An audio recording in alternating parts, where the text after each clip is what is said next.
Hey, it's Benji Cole, son of Al Cole from CBS Radio and host of the syndicated talk show, People of Distinction. A talk that gives you an in-depth view of some of the most dynamic, intelligent, and successful people on the planet. Run to our website, alcoleenterprises.com for more info. Email me through benji@alcoleenterprises.com if you'd like to get involved with what we have going. And as always, please continue to like and follow our broadcasts. People of Distinction is internationally syndicated solely due to the love and support that you all continue to give. We're available across all major distributors, and as long as you keep following, we're going to continue to put out the content. Now sit back and strap in, because on the line with us today, we have the impressive Lisa Kathryn Pitino. And we're going to be discussing her incredible book, Finding Your Voice, a teen girl's survival guide. Embrace your strengths, discover true belonging, and navigate life with confidence. It's Amazon, it's Barnes & Noble, it's a lot of other places, man. And trust me when I tell you, don't be deceived by the title. Yeah, it might have been written with a teen girl in mind, but man, the information found within is timeless, it's ageless, it is going to impact you wherever you are, okay? Sit back, strap in. I'm telling you, this is one you're going to want to add to your shelf. Before I go any further, I want to quickly point out the fact that Lisa was brought to us by Author Reputation Press. So for writers out there listening in who have gone through their process creating their books, and now you need some assistance moving them, well, head on over to authorreputationpress.com and gather all of the ways that their fantastic team is more than equipped to help you do just that. And listen, it is an absolute pleasure to have Lisa here on the line. People, I started to say it a moment ago. Like, I'll be the first to admit it, man. When my team and I, when we started having discussions, when we started doing research and preparation for today's discussion, man, I have to admit, okay, I picked up this book thinking that I'd skim through it, thinking that this would be something that I could get for a younger cousin of mine. But I'm going to tell you, man, as I became more and more invested, I found myself highlighting entire passages for me. Okay, now again, I don't know if you know this or not. I'm not a teen girl, okay? So when I mentioned before, don't be deceived by the title. I meant it. There's information here that's going to truly impact you. We're talking about how to build confidence that actually lasts, how to spot the friendships worth keeping, and why trying to be perfect is the fastest way to lose yourself. Man, let's get it started. Okay, here we go. Lisa, first and foremost, welcome to the network, and thank you very much for being a guest. How are you doing today? I'm doing great. Thank you for having me. It's an honor. Of course. Listen, the honor is all ours, Lisa. I think your book is going to impact a lot of people, teen girls alike, right? But it's filled with so much great pieces of information that I think anybody that picks it up, regardless of age or gender, they're going to find wisdom in this. So we're looking forward to it. Now, before we jump into the book itself, start by telling us a little bit more about you and your background. Well, I actually was a teacher for almost 20 years. I taught middle school, and after I left that to help take care of my elderly parents, I was kind of looking for something else to do, but I wanted to, still help teens. And so I decided that I would try to use my knowledge of what I'd experienced and write a book.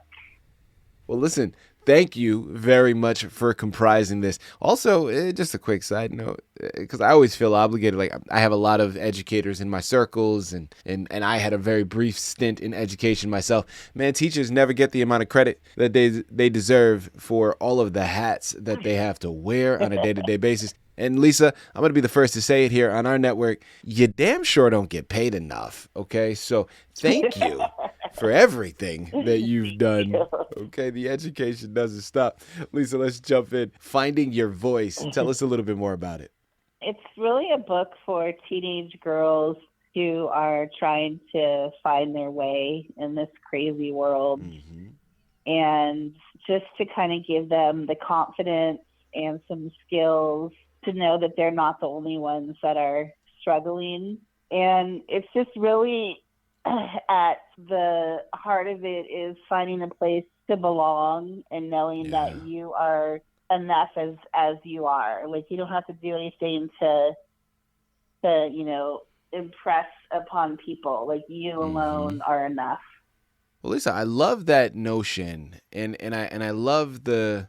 Listen, I mean, it seems simple, right? Like just the saying you are enough, but we understand that this is a tough world, and a lot of times we don't feel that, right? And absolutely. That's going to tie into my next question here, right? Because listen, the book offers the phrase confidence that lasts longer than a compliment. Okay, again, love the notion, love the words. Let's be honest, though, in a world driven by likes and validation through those likes, what is the most likely uncomfortable first step that a girl has to take to build that kind of durable confidence? That's a really good question. I think just to accept that loving yourself comes from within, and that's where the confidence starts. You're not getting it from outside likes or outside views or outside people, but you have to believe in yourself. People, I'm telling you, this is a book you're going to want to add to your shelf. Remember, it's Amazon, it's Barnes & Noble. It's entitled Finding Your Voice, a teen girl's survival guide. Man, this is one that is going to be impactful for your children, but I promise you, my adults out there listening in, man, you're going to be able to take some of these things for yourself as well. Because, listen, just with the notions that we've discussed so far, loving yourself, building that confidence within you first. Listen, I don't care how old you are, man. The obstacles may look a little different, but we're still battling the same things, right? Sometimes the world that we're in, it makes us question our worth, right? It makes us question sometimes if we're doing things correctly. And listen, that applies to whether you're in your teens or whether you're in your 40s, man. Like, this is something that is so universal, which is why this book is so important to add to your shelf. Head on over there, pick up your copies today. You know, Lisa, listen, another thing that you discuss in your book is talking about setting boundaries, and more importantly, setting boundaries without guilt. I loved this particular topic point because, again, my team and I, we're all artists. So when it comes to constructing questions in a format for upcoming interviews, like, we have the discussions amongst ourselves first, and then based upon a particular topic that maybe generates more interest amongst ourselves, that's what's like, oh, okay, let's pose this as a question. That's good. So, you know, when we're talking about setting boundaries without guilt, it reminded me of a conversation that I had with my wife years ago when we first started dating. And I remember she said something to me that stuck, where it took her a while to understand that no is a complete sentence. And when she said that, I was really taken aback. And it was the first time, because again, for me, I grew up in a family of all boys, right? Aside from my mother, girls didn't come until a few generations later. Like, it was 6 boys growing up, rowdy household. We're always getting into things. So I always had this kind of masculine perception of the world around me. And when she said that, it stuck out. And it really showed me how vulnerable she is in that particular specific instance, but how vulnerable women are and feel in the world that, you know, men have constructed. And I want to go there next, right? Setting boundaries without guilt is a huge theme. Can you share a story from the book about a messy boundary, a moment where setting a boundary initially made things worse before ultimately making them better?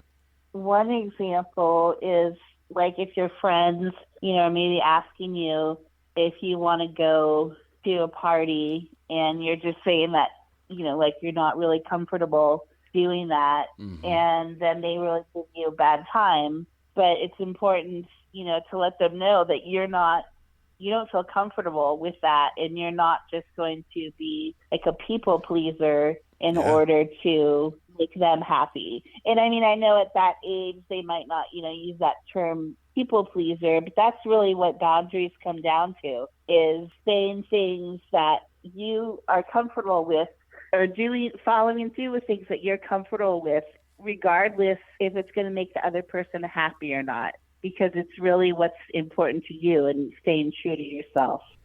People, I love conversations like this, man, because it's reassuring though. And I know I'm not the only one that feels this way, but like when we have conversations like this, it formulates bridges and it allows at least me, and I know so many of you listening in right now, you're like, yeah, Benji, I feel that, man. Like I get it. Because now through this conversation, you feel a little less alone in your own head. Right? This conversation did exactly that, and it's letting you know that there's a community out there. So listen, I'm going to say it once again, Amazon, Barnes & Noble. It's called Finding Your Voice, a Teen Girl's Survival Guide. You got to pick up copies, add it to your shelf, and like I said, whether it's for a teen girl, a teen boy, or for you, a fully grown adult, man, there's benefits here that you're going to be able to find. And I know at least for me, the one thing that I'm walking away with amongst the plethora of things is that your voice doesn't need to be polished to be powerful. It just needs to be yours. And I think that is increasingly becoming more and more difficult, yet powerful in the digital world that we are in. Because so much of that authenticity is now being taken from us, given the technology that we have around. So listen, man, it's about trusting yourself to speak anyway, regardless of the circumstances that you find yourself in. A huge thank you to Lisa for comprising the book. An even bigger thank you for her being here. Lisa, keep up the fantastic work. I really do mean that. It was an absolute pleasure, and we thoroughly enjoyed having you as a guest on People of Distinction. Thank you so much. I really appreciate you.